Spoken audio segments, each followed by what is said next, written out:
Well, by now you've just passed the 7th inning stretch, and you've probably learned quite a bit about your new adventure in scouting.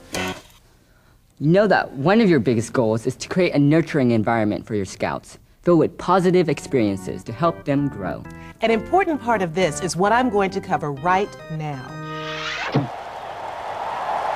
Keeping scouting safe. I think it's as safe as it possibly could be. I mean, the training that the leaders go to, they know what they should do and what they shouldn't do. You can't be too careful. I think it's critical that any adult who has access to any kid goes through youth protection. The youth protection training is definitely an excellent way of coping with any of those kind of problems. It really gives you a good guide. The question is, what can we, as volunteers, do to keep the scouting environment as safe as possible? It all starts with effective leadership and information and awareness. Oh, see what I mean? Safety is such an important topic that we've created this guide to safe scouting with all the details you need to promote safety in all kinds of situations.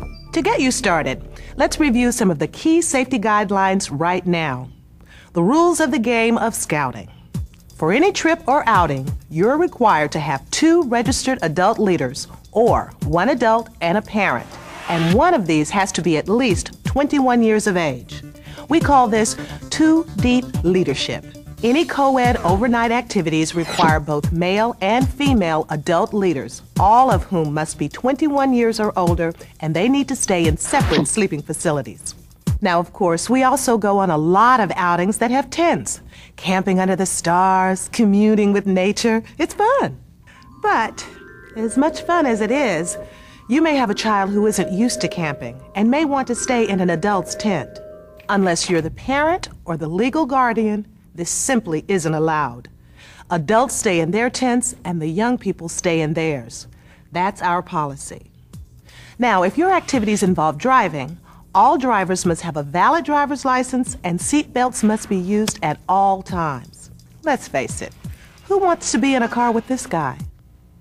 If your unit plans a trip, you need a tour permit from your local council. Although most short, in-town trips don't require a permit, it's always a good idea to get your permission slip signed by your youth members' parents.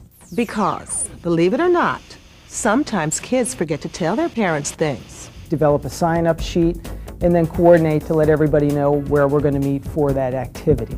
So it's really a family-oriented activity that many hands do make light work on. Not only do we want to keep our young people safe, but we want to set a good example.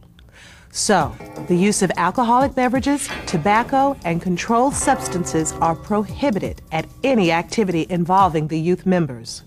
If you need to set up a designated smoking area, this has to be away from all the meeting participants.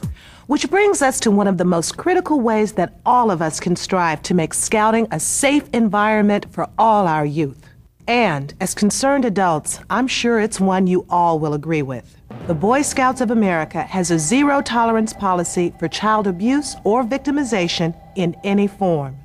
It's imperative that unit leaders report any suspected abuse to the local council executive and do your part to keep our children safe.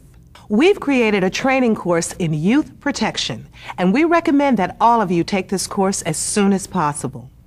It has some valuable information and is a key part of your preparation as an active volunteer. We've covered a lot of information, so let's review. What can you do to keep scouting safe? For all trips and outings, practice 2-deep leadership. Bring male and female leaders on co-ed outings with separate sleeping facilities. Keep separate tents for young people and adults, unless the adult is the child's parent or legal guardian. All drivers must have a valid driver's license and seatbelts must be used at all times. For trips, get a tour permit from your local council and don't forget to get permission slips from parents for any outing you might have. No alcohol, tobacco, or controlled substances at any activity involving young people. And zero tolerance for abuse and victimization. And don't forget to study the Guide to Safe Scouting to get more details on these topics and others. If you follow these guidelines, you'll be doing your part to keep scouting safe.